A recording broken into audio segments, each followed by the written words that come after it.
لاہور کے گنجان آباد علاقے میں اماں اپنے بیٹے، بہو اور پوتے سفیان کے ساتھ رہتی تھی۔ اماں کا پوتا سفیان بہت اچھا لڑکا تھا۔ وہ سب سے بہت پیار کرتا اور سب کا بہت خیال رکھتا تھا۔ خصوصاً اسے جانوروں سے بہت پیار تھا۔ جتنا اسے جانوروں سے پیار تھا اتنا ہی اس کی دادی جانوروں سے نفرت کرتی تھی۔ ایک دن سفیان کہیں سے ایک بہت پیاری بلی لے آیا۔ اس کی دادو نے بہت شور مچایا، لیکن سفیان نے ان کی ایک نہ سنی اور بلی کو اپنے گھر میں رکھ لیا۔ اماں ہر وقت اس فکر میں رہتی تھی کہ کہیں بلی میرے بستر پر نہ سو جائے اور برتنوں میں منہ نہ ڈالے، کیونکہ بلی سب گھر والوں سے مانوس تھی اور ان کے بستر میں گھس کر بیٹھ جاتی تھی۔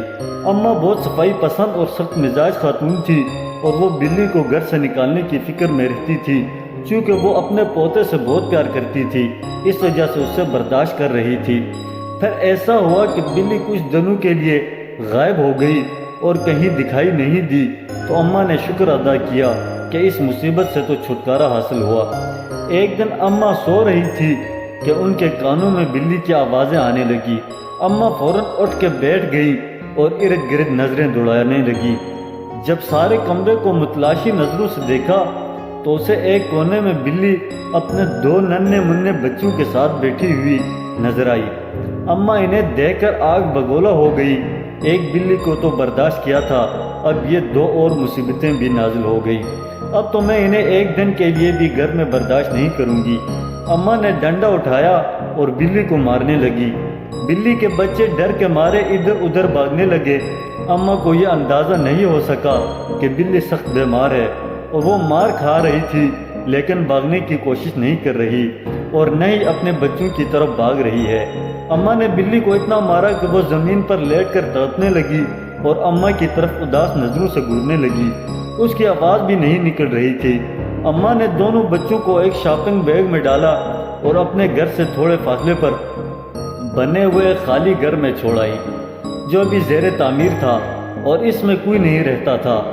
بلی کو سخت بخار تھا، اسے اپنے بچوں کا کچھ ہوش نہیں تھا۔ جب 2-3 دن کے بعد اس کی طبیعت کچھ بہتر ہوئی تو اسے اپنے بچوں کی یاد ستائی، تو وہ سارے گھر میں بچوں کو تلاش کرنے لگی۔ باہر گلی میں جا کر بچوں کو ڈھونڈا، لیکن بچے کہیں نہ ملے۔ شام کو تھک ہار کر اماں کے گھر میں داخل ہوئی۔ سامنے بیٹھی اماں نے اسے قہر آلود نظروں سے گھورا، لیکن اپنے پوتے کے خیال سے خاموش رہی، کیونکہ بلی کے بچوں کو نکالنے پر پہلے ہی ان کا پوتا ان سے کافی ناراض تھا۔ بلی اماں کو سوالیہ نظروں سے دیکھتی کہ میرے بچے کہاں ہیں، لیکن اماں بھی نہ جانے کس مٹی کی بنی ہوئی تھی کہ انہیں بلی پر ذرا سا بھی ترس نہ آیا۔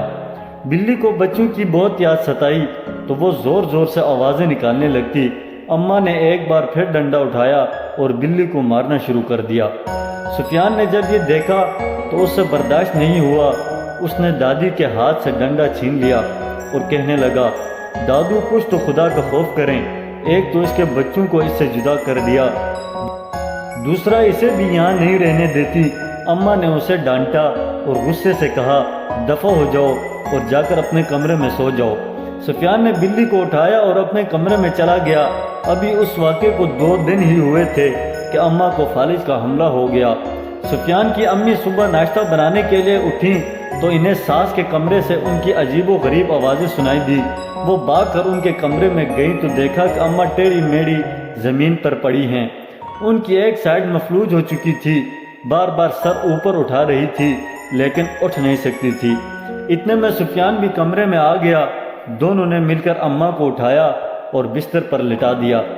سفیان نے اپنی امی جان سے کہا، یہ بلی کو مارنے کی سزا ہے۔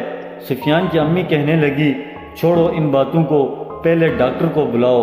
جب اماں نے پوتے کے منہ سے یہ الفاظ سنے تو ان کی آنکھوں میں آنسو آ گئے اور انہیں شدت سے اپنی غلطی کا احساس ہوا۔ وہ رونے لگی اور دل ہی دل میں اللہ تعالیٰ سے معافی مانگنے لگی۔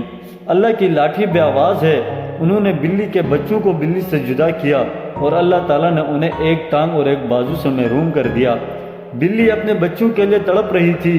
سفیان نے دل میں عہد کیا کہ وہ بلی کے بچوں کو ڈھونڈ کر ضرور لائے گا۔ وہ گھر سے نکل کر مختلف جگہوں پر بلی کے بچوں کو تلاش کرنے لگا۔ آخر اسے بلی کا بچہ ایک خالی پلاٹ پر اچھلتا کودتا دکھائی دیا۔ اس نے وہاں جا کر دیکھا کہ بلی کا ایک بچہ مر چکا تھا۔ اور وہیں پڑا تھا، جبکہ دوسرا اس کے ارد گرد گھومتا ہوا ادھر ادھر اپنی ماں کو تلاش کر رہا تھا۔ سفیان بلی کے بچے کو گھر لے آیا۔ جیسے ہی بلی نے اپنے بچے کو دیکھا تو زور زور سے آوازیں نکالنے لگی اور اپنے بچے کو چومنے لگی اور اپنی محبت کا اظہار کرنے لگی۔ اماں نے دل سے توبہ کر لی تھی کہ اللہ میاں مجھے معاف کر دے، تو میں کبھی کسی کے بچوں کو اس کی ماں سے جدا نہیں کروں گی۔ جس طرح انسان اپنے بچوں کی خاطر ہر ظلم برداشت کرتا ہے اور ہر مشکل سے گزر جاتا ہے، اسی طرح حیوان بھی اپنے بچوں کے لیے ایسے ہی جذبات رکھتے ہیں۔ چاہے کوئی انسان ہو یا حیوان، بچے سب کو پیارے ہوتے ہیں۔